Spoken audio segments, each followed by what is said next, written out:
Alright, Ducks. Just thinking today, let's discuss something that I don't really like to think about too much. Mostly because I kind of think it's a little bit bogus. Time travel. What would it be? How would you do it? You know?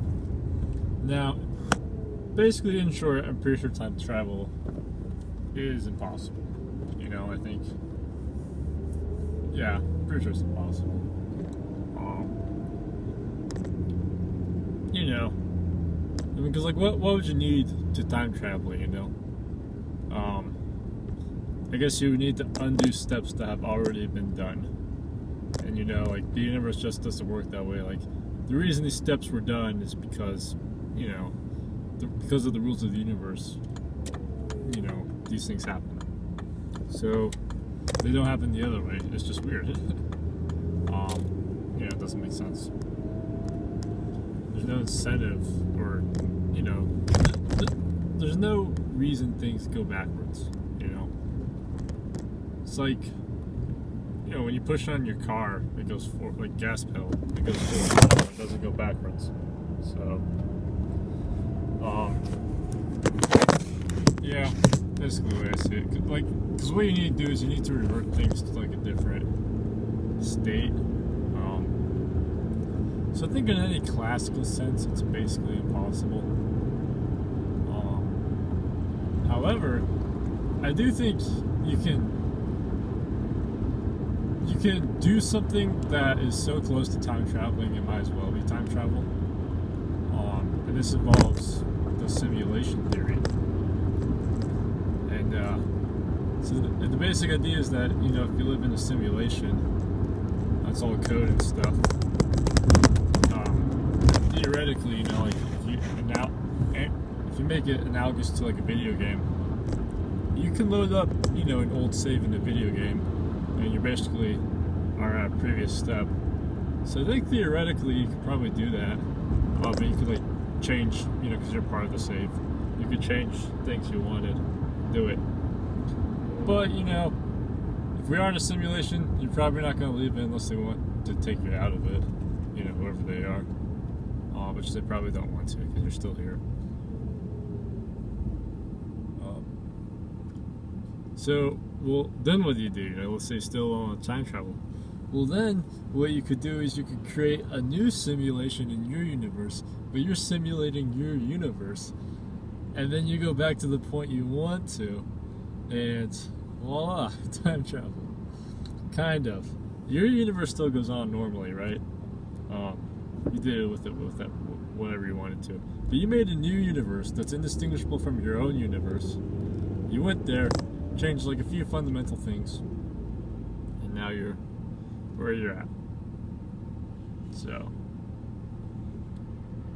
yeah, like I don't think you could technically call it time travel, but it achieves the purpose of time travel, so it might as well be time travel.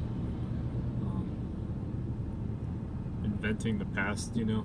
Now this assumes you can gather up all the information and materials you need to replicate your universe in some sort of simulation, which may not be possible, I don't know. I hope it's possible, because then you can get, what's it called? Then you can get, like, you know, universes on repeat, or recursive universes, you know?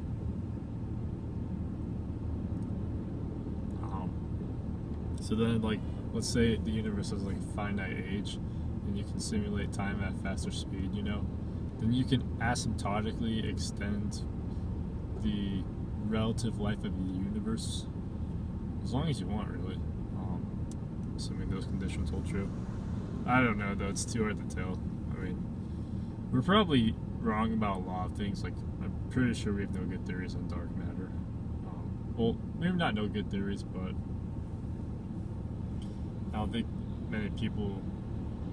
I don't think the conventional wisdom about dark matter or dark energy is correct at all. You know. You know, we don't really know about like strange matter, you know, or like really intense pressures that act on quarks and gluons and stuff. So, you know, there's things we don't know. Ah, Darth Nugget's train, and it just started too. Oh, we have to go around here.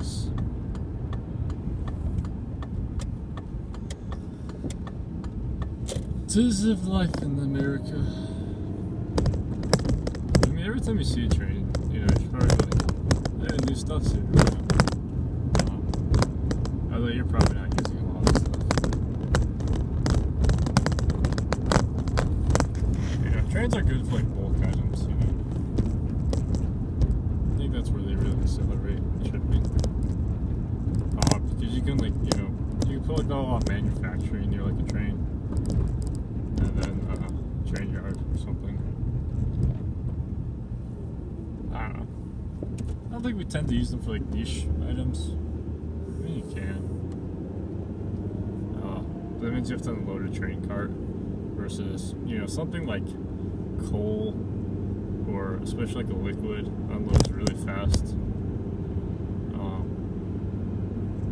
Yeah. But I guess you're not really unloading the train cart. You're taking out. You're taking a box off of like a platform. And you can unload the box. You know, what's it called? Like the standardized shipping box. There's different types of train carts. You know, ones are just platforms where you put boxes on. I forget what it's called. It's like the standardized shipping container. Maybe if I get the camera fast enough.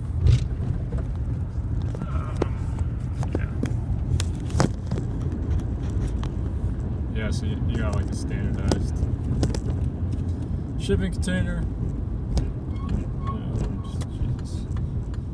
Develop things to work around it. What is going on? It's like a sensor in my car that always thinks the door's ajar because some jerk hit my car as I was trying to merge into the left lane. He like sped it up and collided with it. And I think it broke the sensor because now I got the sensor going off that keeps saying door ajar. But you know, it's just because I took a tight turn.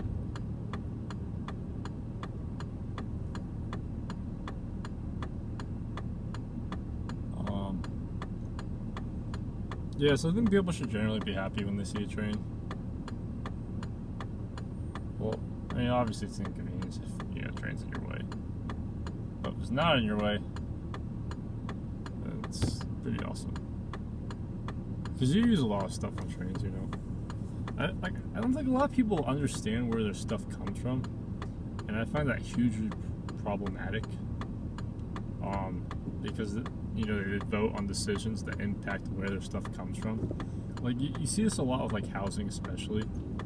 You know, people don't really understand, you know, what makes housing cheap and expensive. They just say housing's too expensive, you know, we should do something to fix that. God, so much traffic, you know. I feel like they're always doing repairs, you know. And they don't do them fast either, you know, like, I think the people of like the 1940s would be like, what's going on? You know, like why is this stuff taking so long? You know, I mean, like, think about how much stuff they built in like 6 years, you know, to fight the, you know, 2 theaters of war, you know. Think about how much stuff they built in that time frame. And think about how long it takes you to get, you know, some projects done these days, you know. You know, like, in areas where you have, like, good companies that are starting to gain competitive advantages, you know, you see that, like, they build stuff a lot faster. Like, they build prototypes faster and cheaper, you know. And in areas where, like, legacy companies dominate because, you know, the industry or, like, the regulations keep them there, you know, you see, like, they're slow and expensive. Like, I think the Taycan came out recently. It's like the most expensive R&D project for an automobile ever, I think. And they ended up making like a worse car than the 2012 Tesla Model S. You know, that really goes to show that like these companies are just terrible. GM spent like $30 billion in R&D. Where did that money go? Because if you notice, they don't really have a nice car that people want to buy. You know, like, I can't think of one, you know. $30 billion is a ton of money. Like, that's half their market cap at least. Like, the market cap's like, what, 50 billion, I think? It's like half their market cap. More than half. So, yeah. You know, people do get sick of things taking a long time, you know, stuff being bad. And so then, you know, eventually some smart guy figures out how to get into the market. And then, you know, he tears a new one for all the old people, all the legacy companies that are just stuck in their little ruts. You know, like, all the good people who, like, made the company what it was, retired, died off or something, you know. And so now it's, like, just left with the people who are able to keep it going good enough, you know. And eventually it starts to get the people who can't keep it going good enough. And then the company starts, you know, to lose money or something, you know. Gets outcompeted, you know, or doesn't have a good market. Makes a bad investment, takes on debt. You know, just stupid decisions made by stupid people. Happens all the time, you know. It's happening with automobiles right now. I think, you know, someday it will happen with, like, aerospace companies. You know, Amazon challenged Walmart, Costco, and everyone, but, you know, they stayed on their toes. They're keeping competitive, so they didn't, like, you know, capitalize on online shipping, but, you know, they still got their pretty good customer base, you know. Some other areas did not. You know, like, the bigger the industry is, the more likely you are to get a very large competitor. Like Amazon and Walmart's case, you know, the industry is, you know, just products people use every day in their lives, you know. Probably spend like $3,000 or $4,000 there at least, you know, not counting like food.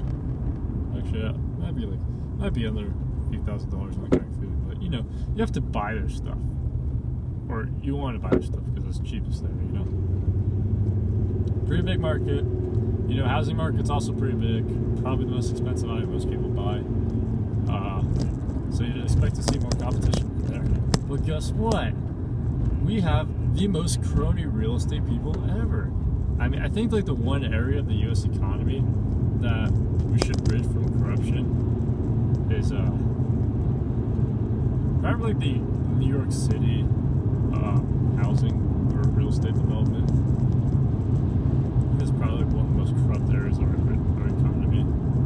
You know, you got some oil and energy companies also pretty corrupt. And I think the energy companies are going to be on their way out shortly.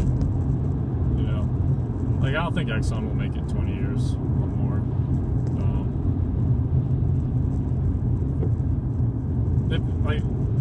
They definitely won't be their current size. You know, they'll be like a small company. You know, that will, like, have its little specializations and stuff it does. You know, like, we sell oil to northwestern Seattle. You know, or Washington, and that'll be like their primary market. You know, I think that's where they'll be, if not completely bankrupt, and then liquidated. You know, like, assets of ExxonMobil will be somewhere else. I mean, there's also natural gas market. I think natural gas is going to stay around for a while. Yeah, I think maybe like 2050 it'll be phased out. Mostly for heating, not for energy. I mean, I think in the northern parts of the country, of every country, you know, you'll see energy solutions that tend to be non-renewable.